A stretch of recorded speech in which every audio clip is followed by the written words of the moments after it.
na number one, para mag-succeed ang ating programa, kailangan hindi na de-delay ang grants na natatatanggap ng bawat benepisyaryo. Number two, kailangan marami tayong personnel on the ground na minomonitor ang bawat benepisyaryo.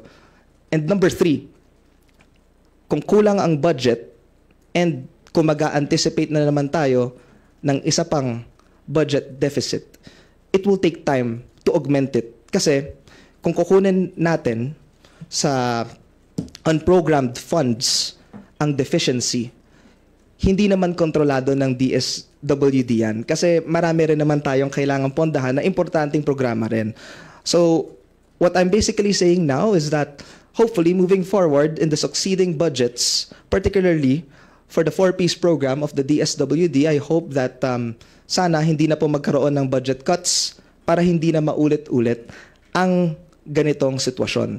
Dahil ang ating mga 4-piece beneficiary na naghihintay sa kanilang conditional grant, syempre, humihingi rin sila ng accountability mula sa government. And of course, magandang ibigay natin sa kanila yon and magandang mapagsilbihan natin sila ng maayos by providing our department the adequate funding in order for them to carry out their functions to the best of their abilities. Maraming salamat po. Thank you, ma'am. Thank you, sir. Maybe call on RG Cruz of ABS-CBN for the first question. Kong Stella, this is for you, but you can face the camera na lang. We understand that the Committee of the Whole was supposed to convene today. Can we get an update kung ano nang magiging proceedings ng Committee of the Whole on charter change, and how is the process going to run? So, this, well, as of this afternoon, the Committee of the Whole will be moved to Monday.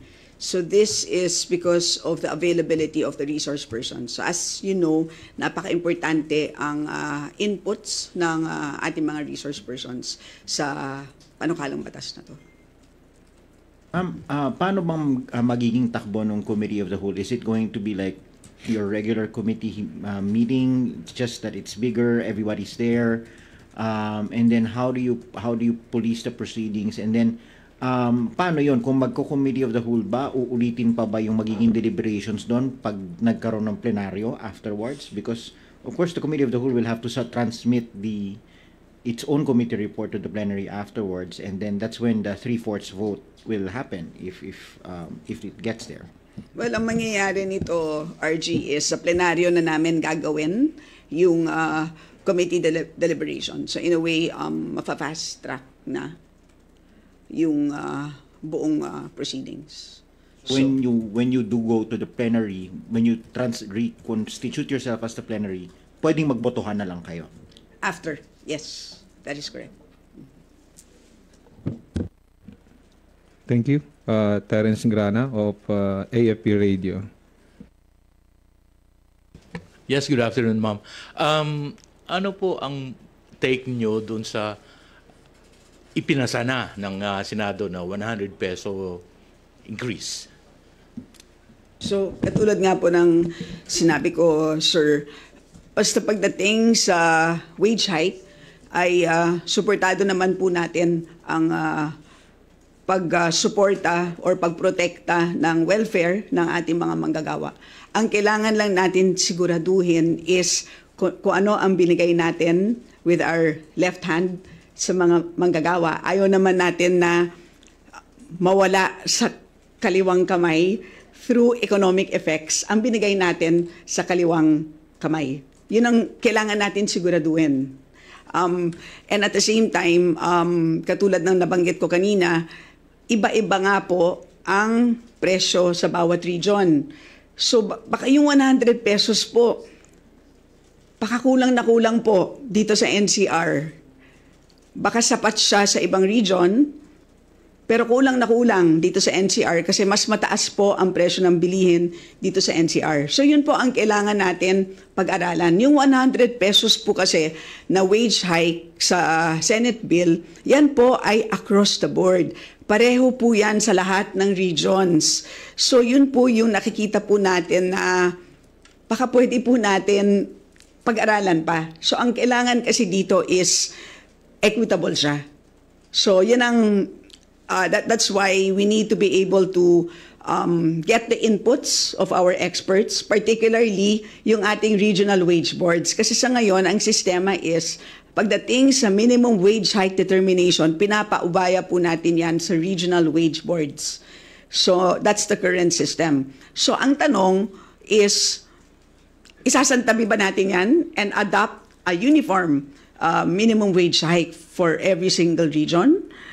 Yun ang question mark, di ba? So ang pinakamagandang gawin is dinggin na natin finally dito sa Congress ang several pending bills. So nagre-range po siya sa 150 pesos, I think up to 350 pesos. Yun po ang range ng pending bills dito po sa Congress. So kay Deputy Speaker Raymond Mendoza po yung 150 pesos. So sa pagkakaalam ko po, next Tuesday na po ang magiging hearing ng Committee on Labor and Employment.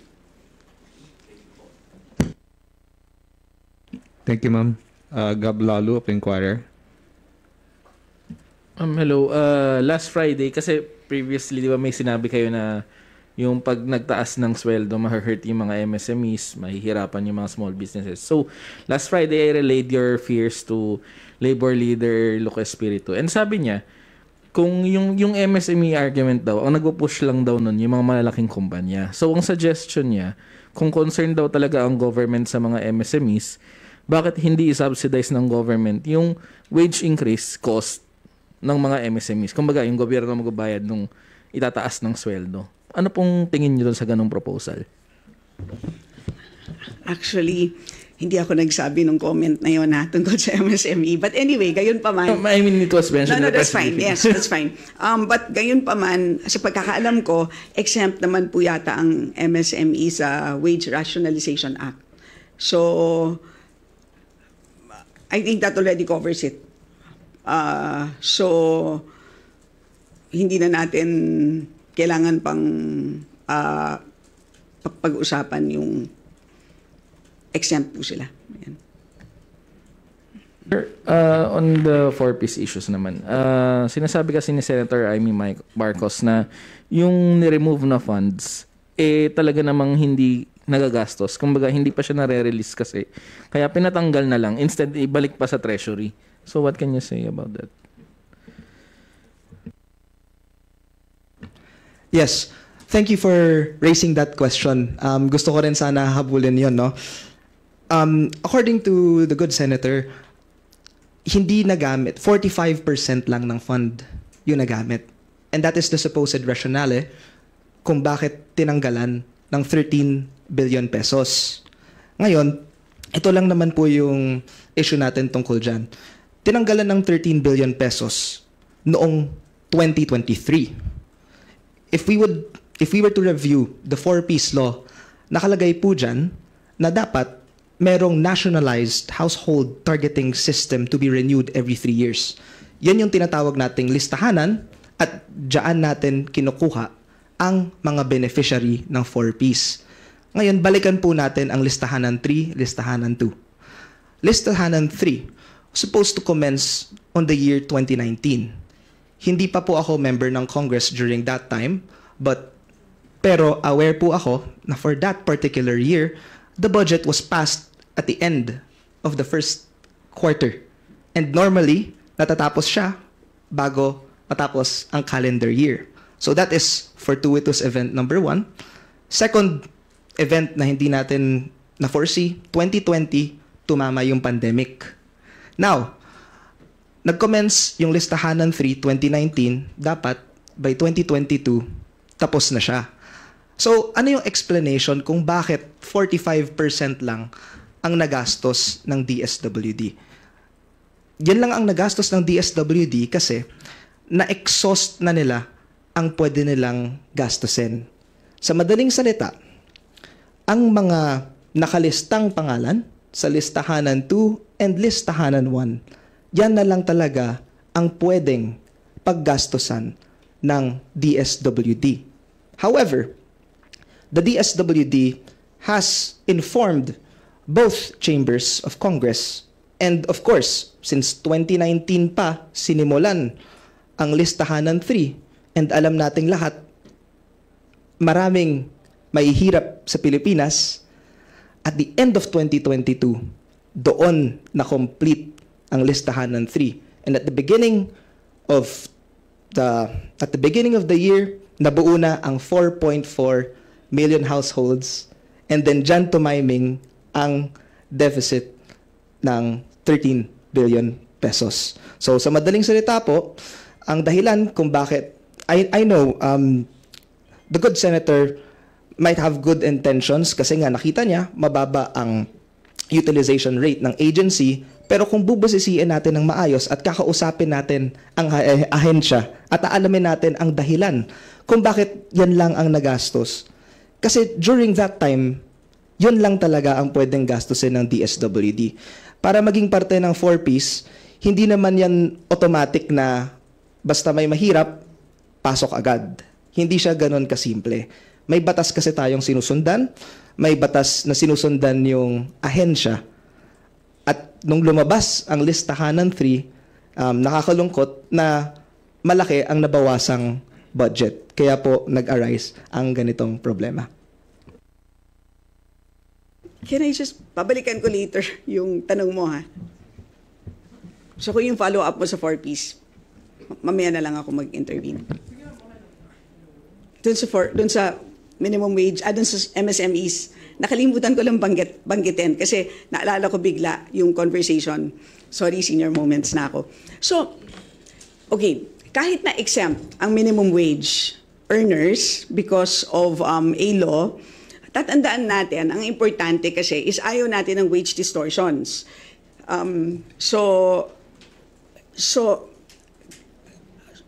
Kahit na ang wage hike affects to the the minimum wage hike obviously affects only the minimum wage earners, kailangan din natin i-adjust yung next income bracket, di ba? Kasi syempre, hindi naman pwedeng magiging pareho ang sweldo ng pinakamababa at yung susunod, di ba? So yun ang so pag nung kinompute ng mga economic managers natin yung magiging epekto sa unemployment, sinama nila yung epekto ng pag-a-adjust ng other salary brackets. So I guess doon pumapasok yung comment na matatamaan yung MSME. So yun ang tandaan na lang po natin. And number 2, kahit na exempt ang MSMEs dun sa minimum wage, hindi sila exempt sa PhilHealth contributions at saka sa SSS contributions. Kaya